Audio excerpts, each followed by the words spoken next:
नमस्कार विद्यार्थियों, आज हम बात करेंगे भारत में शिक्षा प्रणाली के बारे में, विशेष रूप से प्राचीन काल की शिक्षा पर।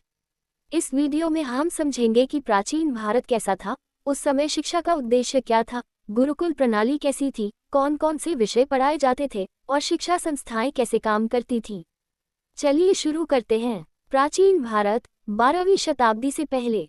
सबसे पहले समझते हैं कि प्राचीन भारत क्या था। प्राचीन भारत वह काल था जो वैदिक युग से शुरू होकर ब्राह्मण, बौद्ध और जैन काल तक चलता है। ये समय ग्रामीण, आध्यात्मिक और समुदाय केंद्रित समाज का था। लोग सरल जीवन जीते थे और ज्ञान को एक पवित्र कार्य माना जाता था। इस काल में वेद, उपनिषद और संस्कृत साहित्य का अद्भुत विकास हुआ। साथ ही ब्राह्मण, बौद्ध और जैन दर्शन अपनी ऊंचाइयों पर पहुंचे। इस युग में शिक्षा केवल पढ़ाई नहीं थी, ये संस्कृति, धर्म और जीवन मूल्यों को आकार देने वाली शक्ति थी। अध्ययन को सेवा और साधना माना जाता था, न कि व्यापार। अब बात करते हैं मुख्य विषय पर। प्राचीन भारत की शिक्षा व्यवस्था। 1. शिक्षा का उद्देश्य। प्राचीन भारत में शिक्षा का उद्देश्य केवल जानकारी देना नहीं था। इसका मुख्य उद्देश्य था व्यक्ति का समग्र विकास। शारीरिक, मानसिक, नैतिक, आध्यात्मिक। शिक्षा से चरित्र निर्माण, आत्मानुशासन और नैतिकता विकसित होती थी। लक्ष्य था ऐसे नागरिक तैयार करना जो समाज और धर्म के प्रति कर्तव्यनिष्ठ हों। अंतिम उद्देश्य था जिम्मेदार, नैतिक और संतुलित व्यक्तित्व का निर्माण। 2. गुरु शिष्य परंपरा। गुरुकुल प्रणाली। प्राचीन शिक्षा व्यवस्था की सबसे प्रमुख विशेषता थी गुरुकुल प्रणाली। विद्यार्थी गुरु के आश्रम में उनके साथ रहते थे। यह एक परिवार की तरह होता था, जहां गुरु शिक्षक भी थे, संरक्षक भी और मार्गदर्शक भी। शिक्षा निःशुल्क होती थी, लेकिन अंत में छात्र गुरु दक्षिणा देते थे। सादा जीवन, अनुशासन और सेवा भाव गुरुकुल जीवन की नींव थे। सीखना केवल पुस्तकों से नहीं, बल्कि दैनिक कार्यों, चर्चाओं और निरंतर अभ्यास से होता था। 3. अध्ययन के विषय। पाठ्यक्रम। पाठ्यक्रम परंपराओं के अनुसार बदलता था। वैदिक, ब्राह्मण, बौद्ध और जैन। वैदिक ब्राह्मण शिक्षा में शामिल थे। वेद, उपनिषद, संस्कृत व्याकरण, हवन, अनुष्ठान, गणित और खगोल विज्ञान, दर्शन, धनुर्विद्या, कुश्ती, योग आदि। बौद्ध शिक्षा में पढ़ाया जाता था त्रिपिटक, पाली साहित्य, तर्कशास्त्र, ध्यान और नैतिकता, इतिहास, राजनीति, चिकित्सा। जैन शिक्षा में शामिल थे प्राकृत साहित्य, जैन आगम, गणित, वाणिज्य, अहिंसा के सिद्धांत। इससे पता चलता है कि प्राचीन शिक्षण अत्यंत विविध और समृद्ध था। 4. शिक्षण की विधियां। प्राचीन भारत में शिक्षण सरल लेकिन अत्यंत व्यवस्थित था।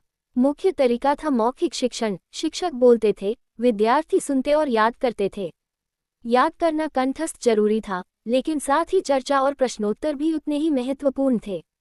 शास्त्रार्थ यानी वाद विवाद बौद्ध और ब्राह्मण शिक्षा केंद्रों की पहचान था। ध्यान और चिंतन मानसिक अनुशासन का महत्वपूर्ण हिस्सा थे। 5. गुरु की भूमिका और स्थान। गुरु को समाज में अत्यंत उच्च स्थान प्राप्त था। गुरु केवल शिक्षक नहीं, बल्कि आध्यात्मिक और नैतिक मार्गदर्शक थे। विद्यार्थी गुरु की आज्ञा का पालन करते थे और पूरी श्रद्धा से सेवा करते थे।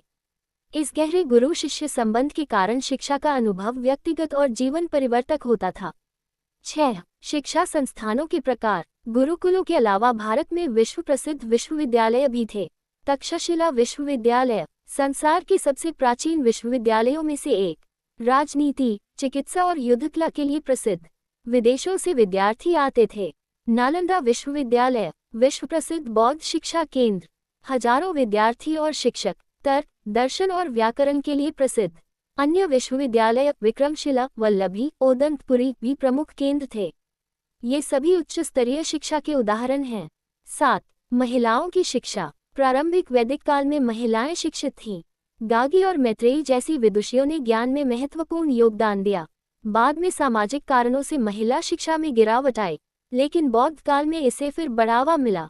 प्राचीन भारत में परीक्षा लिखित नहीं होती थी, मूल्यांकन निरंतर किया जाता था, विद्यार्थी के व्यवहार, योग्यता और प्रदर्शन के आधार पर। शास्त्रार्थ, पाठ प्रेजेंटेशन और व्यवहारिक कार्यों से विद्यार्थियों की क्षमता जानी जाती थी। अध्ययन पूरा होने पर छात्र गुरु दक्षिणा अर्पित करके शिक्षा समाप्ति करते थे। अंत में प्राचीन शिक्षा की मुख्य विशेषताएं।